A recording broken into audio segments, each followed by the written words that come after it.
you need to turn this around. The headset needs to go like that. Then you're going to need to undo all of these.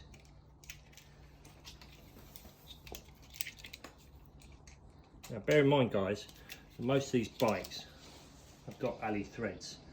So whenever you're tightening stuff up, don't become like He-Man, yeah? Over tightening stuff. Obviously nip them up one at a time. Make sure they feel nice and tight, and then give them a final little nip, but do not over tighten. Because if you shred the thread, you know, you're going to have to get it all retapped and dyed, which is a bit of a pain, or buy a new headset. Either way, it's not ideal. Anything with thread on it, really, what you should be doing is making sure you're getting a nice clean thread in. So I always say, when you start to tighten something up, you turn it into the thread a couple of turns, then pull it back a couple of turns, just to make sure you've got no resistance. If you've got resistance, if it feels too tight, then you've definitely got a problem. You've threaded it. So best to spot that very early on rather than try and force the nut all the way in, as they say. So the bars. Now your machine starts to take shape a little. So remember what I was saying about the threads. In, 1, 2, 3, out, 1, 2, 3, nice and easy. That feels lovely.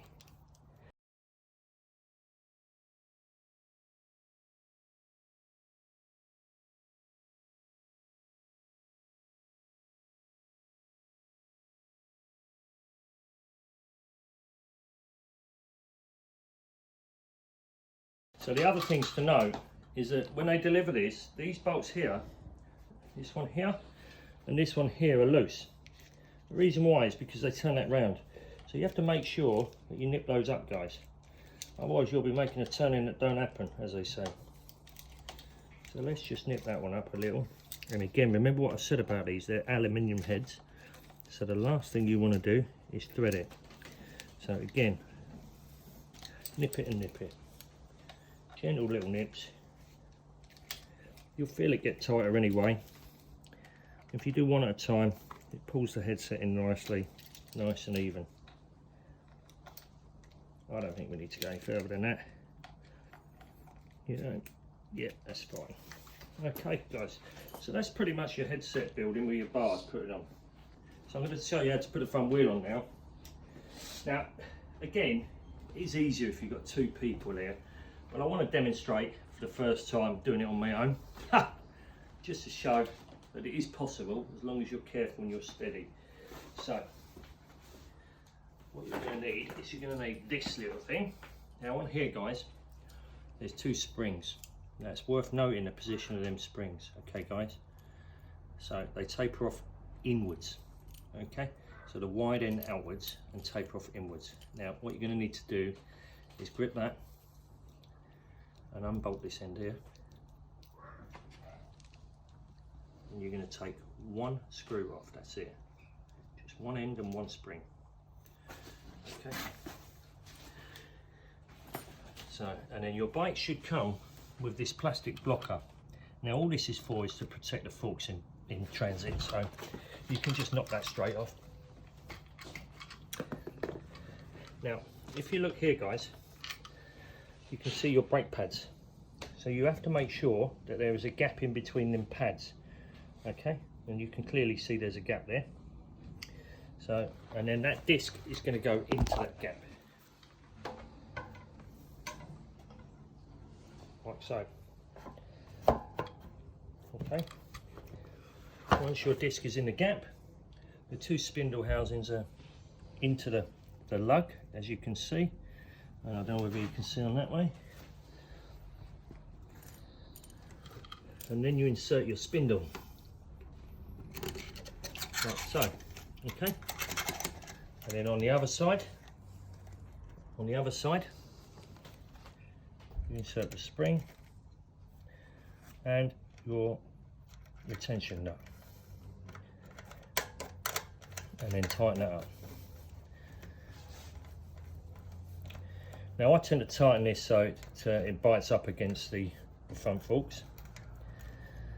And remember, you're leaving this is open at the moment, okay guys? So I tend to flip that under this section here. It doesn't feel too tight, but let's just nip that up a little bit more. The mudguard attaches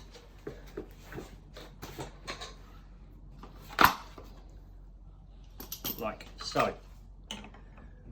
Okay guys, but you need to put the front light on. So what you don't want to do is forget to do that, because I've done that a few times. That's a little bit irritating. Now I think it works better if you put the mudguard through on the front end like that, and then with the light like so.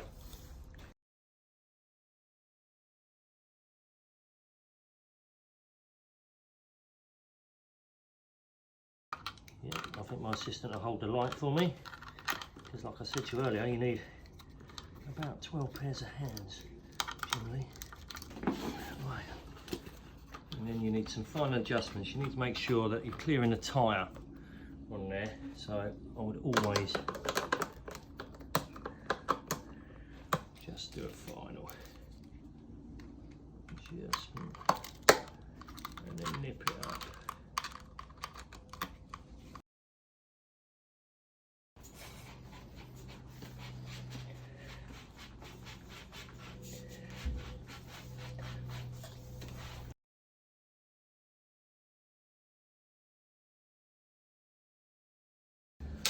Right, so then we go around and we check all the little nuts and bolts.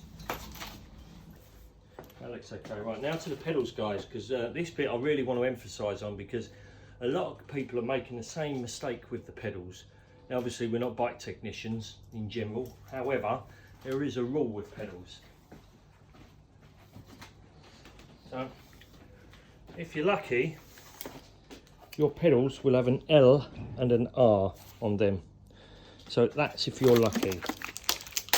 Generally they do, but sometimes the stamp is not really very visible. So you unwrap your pedals, but the easiest rule of thumb for this is the direction in which you pedal is to tighten. So you never tighten that pedal backwards. So the threads on these will be somewhat reverse thread, or will sort of feel a bit odd at times, because you kind of think you're kind of doing it up the wrong way. You're not. It must do up in the direction of travel on each pedal. So if you get these wrong, your pedals will come loose when you start to pedal forward, and you will thread the threads on the crank, and then you will have to change the entire arms on both sides. So again, that's an L, this is an R. That it won't go in, but it will go in round the wrong way, but you don't want to do that, because the direction of pedal is clockwise on this one. So you tighten it in very gently, very gently. Sometimes they take a bit of biting, but again, what did I say earlier? Just come back on yourself a little bit, just feel it in, and you can always come back, just keep pushing it in. Now look, I'm doing this with my thumb and finger, and that's generally how easy it should be. If you're getting too much resistance on there, I mean, it can get stiffer, but obviously not too much resistance. If you get the tool that came with the bike, you'll notice there's two cutouts, one here and one here. One of those will fit the pedal. And then just, again, it's a gentle, look, there's no effort in that. It's very gentle. If you've got to put effort in that, then you've got that in wrong. You've threaded it. So just keep going back on yourself if you had. You will feel a little bit because of the paint, but you won't feel any serious resistance. Now when you come back on yourself, it'll be easy, like going through butter. So like I say, you don't need any resistance on there, no force. You don't have to go mad when you're tightening it. It's done. So look at this side. This side is anti-clockwise. I mean, that's completely and utterly round the wrong way. This thread on the L is anti-clockwise. That means it tightens in the wrong direction. Now, again, the reason for that is that when you're putting pressure, downward force, going forward on the bike, this has to tighten, not loosen. If it doesn't tighten going in the direction of the pedal, then you've got it on the wrong side, guys.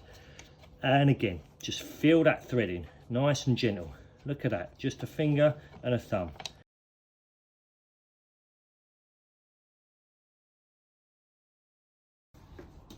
Other areas I would check is I would check these bolts here. Just make sure that they're okay, the Allen bolts, this one and this one. And then if I turn the handlebars around, you should be able to see. I would also check this one and this one.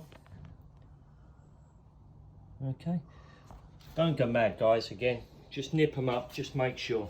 Check your bolts here, check your wheel bolts. If you've got a back rack, some do, some don't. Check your back rack bolts, your mudguard bolts, and again the caliper bolts. Okay, so that's where we are. That's your bike built. I mean, that's not long. That's a nice easy job.